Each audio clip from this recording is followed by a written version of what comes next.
สวัสดีค่ะพี่น้องค่ะสวัสดีพี่น้องที่หักแพงสุขุสุขคนค่ะทักทายกันบว่าสิเป็นไผอยู่ไสกินข้าวหรือยังเนาะพี่น้องกินข้าวกับหยังคะทักทายกันมองนี่เว้าจาเป็นกำลังใจให้กันเนาะพี่น้องเนาะโดยเฉพาะกำลังใจมองนี่จากแนวหลังคนหนึ่งอยากส่งไปถึงแนวหน้าพี่น้องผู้ที่อยู่หน้าแนวพุ่นละนะคะ เป็นหน้าแนวที่อยู่แนวหน้าบอกว่าจะเป็นตำรวจทหารอาสาสมัครกู้ภัยหน่วยงานต่างๆคุณหมอพยาบาลทุกท่านที่อยู่แนวหน้านะคะพี่น้องขอส่งกำลังใจถึงทุกท่านเด้อค่ะเด้อขอให้ทุกท่านปลอดภัยนะคะอยู่ในพื้นที่ที่เสี่ยงภัยแบบนี้ขอให้ทุกท่านปลอดภัยเบิ่งหันกระแหงมีข่าวตุ่มๆตามๆว่าปล่อยBM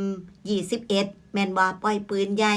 มาทางสาแก้วนะพี่น้องสาวน้ำยืนเห็นไฟลุกนั่นว่าแม่นโอ้ยว่าแม่นไฟไหม้ป่าพี่น้องเอ่ยจะแม่นเป็นห่วงหลายนะคะส่งกำลังใจไปได้หลายแล้วกันนะคะขอให้ทุกท่านปลอดภัยเว้าถึงเรื่องนี้พี่น้องบัดตานี้มื้อเช้าค่ะมื้อเช้านี่คือซุมื้อเนาะตั้งแต่มีข่าวการปะทะการสู้รบชายแดนไทยกัมพูชาบัดนั้นมีการสูญเสียทหารหารคือมีการสูญเสียกำลังพลนี่แหละเนาะสาวน้ำเยินกับมักจะเอามาแบบว่าโพสสะดุดีนำเพราะว่ายิ่งโพสไปก็แฮงมีความรู้สึกแบบมันเศร้าใจมันเสียใจพี่น้องลังเทือได้ยินเวลาเพิ่นจากไปคือจังมื้อเช้าเนี่ยว่า2นายจังซี่มันมีความรู้สึกว่ามันเศร้าแบบมันคือใจสิขาดนี่พี่น้องมันโมโหเลยว่าสิไปหยุดอยู่ที่คนที่เท่าใดน่ะนะคืออีกจักหน่ายเนาะจังซี่จังจะจบจะสิ้นกับเหตุการณ์ในเทื่อนี้จังซี่นะคะพี่น้องก็เลยโพสต์ออกไปแล้วบัดนี้มีอยู่ท่านหนึงพี่น้องก็คือผู้กล้าของเฮานี่ท่านที่18ค่ะพี่น้องสาวน้ำยืนกับคนหารูปเพิ่นก็เห็นหลายคนโพสต์คือกันเนาะสาวน้ำยืนก็เลยไปเห็นรูปหนึ่งไปสะดุดตามองนี้พี่น้องมองกล้ามแขนเพิ่นมีชายผ้าถุงแม่มัดอยู่พี่น้องเห็นแล้วเว้าอีหลีบ่แม่นเว้าตัวกันน้ำตาไหลแม้พี่น้องมันมีความรู้สึกว่ามันจุกขึ้นมาในหัวใจแบบในอกนี่ล่ะสาวน้ำเย็นก็เลยเอารูปนี้มาแล้วก็มีรูปเพิ่นอีกรูปนึงน้อยๆนะคะแปะติดลงไป2รูปนะคะเขียนว่าสดุดีทหารกล้าแล้วก็ชื่อของเพิ่นแล้วก็มีอีกรูปหนึ่งรูปน้อยๆมีชื่อของเพิ่นจ่าสิบเอกสำเริงคลังประโคนนะคะพี่น้องซึ่งสาวน้ำเย็นก็เลยเขียนแคปชั่นว่าเห็นชายผ้าถุงแม่ที่มัดกล้ามแขนยิ่งน้ำตาไหลใส่อิโมจิให้คือว่าอีหลีมันจุกอีหลีพี่น้องจุกอีหลีคือน้ำตาไหลอีหลีนะคะก็เลยเขียนว่าจริงๆก็มีการแบบปรับแก้ขอความอยู่นิดนึงพี่น้องเพราะว่าก่อนที่แรกนั้นบ่ได้เขียนว่ากล้ามแขนเขียนว่าอยู่แขน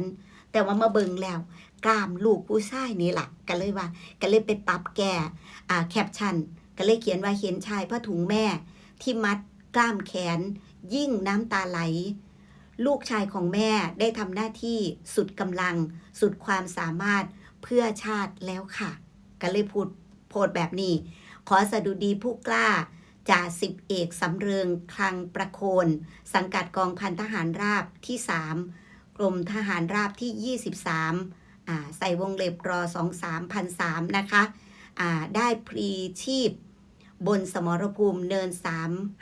350ภายหลังจากการสู้รบอย่างดุเดือดกับทหารกัมพูชาขณะเข้ายึดคืนพื้นที่อธิปไตยของไทยวงเล็บ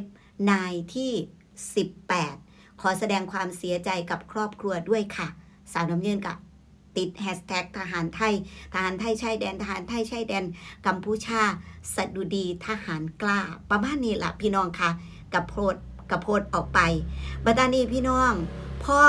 โพสต์ออกไปเนาะหลายคนกับมาคอมเมนต์แสดงความเสียใจหลายคนกับมาแชร์ไปแม่นบ่แล้วแห่งติดตามข่าวของเพิ่นเนี่ยพี่น้องแห่งติดตามข่าวของเพิ่นก็บอกว่ามื้อคืนนี่คือบอกว่ายังนำร่างแม่นบ่ของผู้กล้าของเฮาเนี่ย2ท่านก็คือมีอีกคนนึงน่ะก็คือ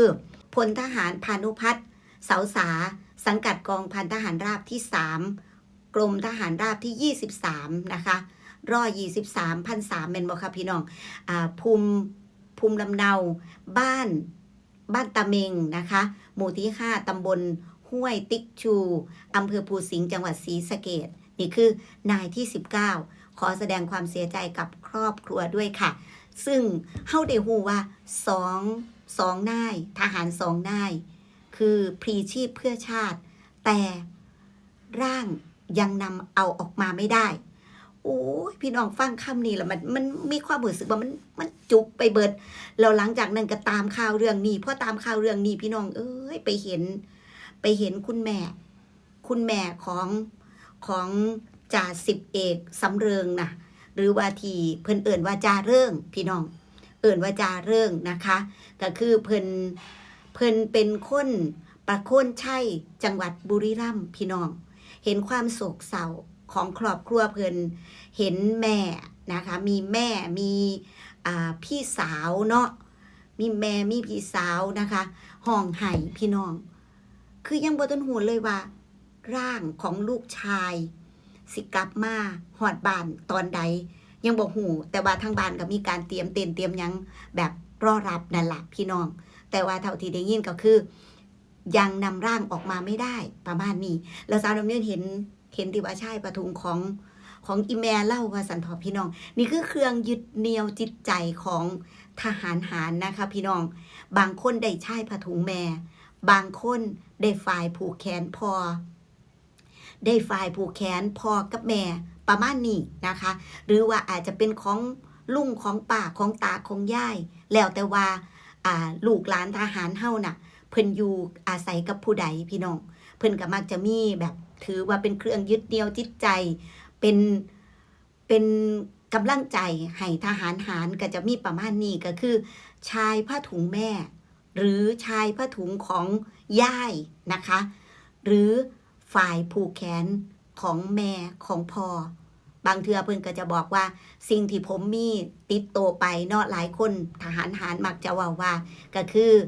ชายผ้าถุงของอีแม่กับฝ่ายผูกแขนของอีพ่อประมาณนี้ก็เลยว่าอุ้ยพี่น้องเห็นว่าน้ำตาจะไหลคือขอแสดงความเสียใจพี่น้องขอแสดงความเสียใจกับทหารกล้าของไทยเฮานะคะขอแสดงความเสียใจกับทุกครอบครัวเด้อค่ะก่อนหน้านี้เนาะคือจังลูกหลานทหารหารนะคะพี่น้องที่สูญเสียน่ะลูกยังน้อยอยู่จังสี่คือยังบ่ทันหูอีโหนอีเหน่เลยว่าพอไปแล้วบ่ได้กลับนะจังสี่เหมือนก่อนหน้านี้เห็นลูกหลานทหารคนหนึ่งเนาะบอกว่าวันพ่อปีนี้หนูยังไม่ได้กราบพ่อเลยได้กราบแต่ปู่เห็นบ่พี่น้องแบบแล้วมือที่พ่อกลับมาน่ะเพื่อนพ่อมาเยอะเลยว่าสันแบบพี่น้องยิ่งติดตามข่าวนี่แม่งน้ำตานี่แม่งแบบเฮายังเป็นคนอยู่พื้นที่พี่น้องคือถึงแม้ว่าเจ้าของสิอยู่ในเมืองอุบลแต่พ่อกับแม่ครอบครัวญาติพี่น้องก็อยู่ติดแนวชายแดนก็อยู่ทางน้ำยืนนะคะพี่น้องพอเห็นพ่อรู้สึกจังซี่แล้วแบบมันมีความรู้สึกว่ามันตันไปในหัวใจจังซี่นะคะเพราะฉะนั้นมองนี้ก็คือคลิปนี้พิเศษเลยแล้วกันเนาะขอเป็นคลิปที่ส่งกำลังใจถึงทหารหารหรือว่าผู้ที่อยู่แนวหน้าปฏิบัติภารกิจในแนวหน้าทุกท่านขออำนาจคุณพระศรีรัตนตรัยนะคะดลบันดาลให้ทุกท่านปลอดภัยอย่าได้มีการสูญเสียอีกเลยนะคะสาธุเนาะพี่น้องขอส่งกำลังใจแบบนี้ละถึงทหารเฮาหรือว่าผู้ที่ปฏิบัติหน้าที่อยู่แนวหน้าสุคนเด้อค่ะขอบคุณค่ะพี่น้องที่ติดตามอยู่ดีมีแห้งหักแพงแบ่งปันนะคะสวัสดีค่ะ